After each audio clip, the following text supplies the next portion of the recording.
Start. आज शहरीकरण और तकनीकी विकास की दौड़ में तेज गति से आगे बढ़ती दुनिया में ध्वनि प्रदूषण की समस्या भी गंभीर होती जा रही है। यह प्रदूषण का एक ऐसा स्वरूप है जिसके प्रभाव को अक्सर कम आंका जाता है। वायु और जल प्रदूषण के विपरीत ध्वनि प्रदूषण दिखाई नहीं देता।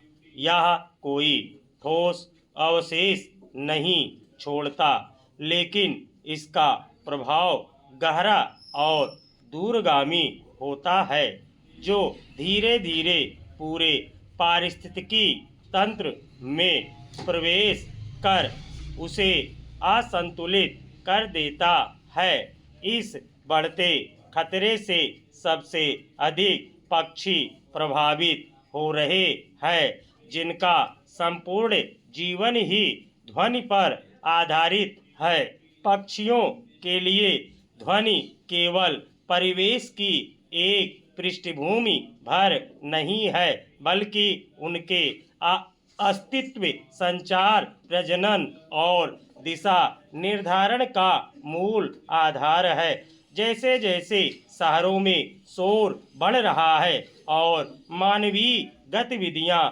पर्यावरण के विपरीत होती जा रही है, वैसे वैसे वह प्राकृतिक वातावरण भी नष्ट होता जा रहा है, जिस पर पक्षियों का जीवन टिका हुआ है। यही कारण है कि पक्षियों की अनेक प्रजातियां लुप्त हो गई हैं और कई विलुप्त की कगार पर पहुंच गई है।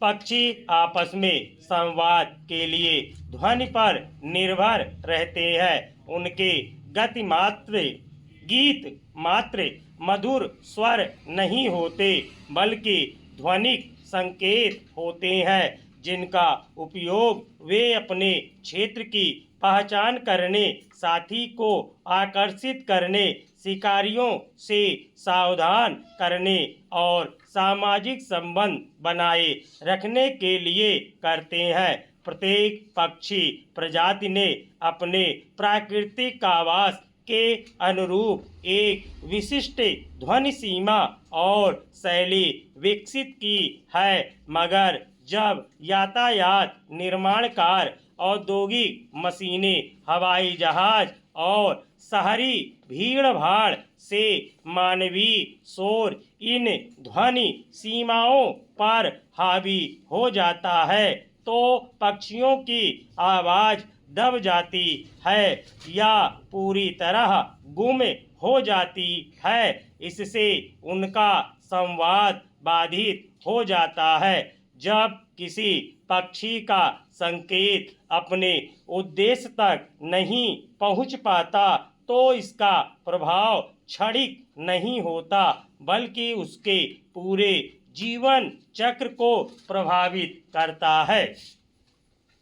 ध्वनि प्रदूषण का सबसे गंभीर प्रभाव पक्षियों के प्रजनन और जोड़ी बनाने की प्रक्रिया पर पड़ता है। अनेक पक्षी प्रजातियां साथी के चयन में गीत की गुणवत्ता, स्वर की ऊंचाई और निरंतरता को महत्वपूर्ण मानती हैं। मादा पक्षी प्रायः उसी नर को चुनती हैं जिसका गीत अधिक स्पष्ट और शक्तिशाली होता है, क्योंकि यह उसके अच्छे स्वास्थ्य और श्रेष्ठ आनुवंशिक गुणों का संकेत माना जाता है। शोरगुल वाले वातावरण में नर पक्षियों को अपने गीत में बदलाव करने के लिए विवश होना पड़ता है। वे या तो स्वर को ऊंचा कर लेते हैं या फिर गीत की अवधि को छोटा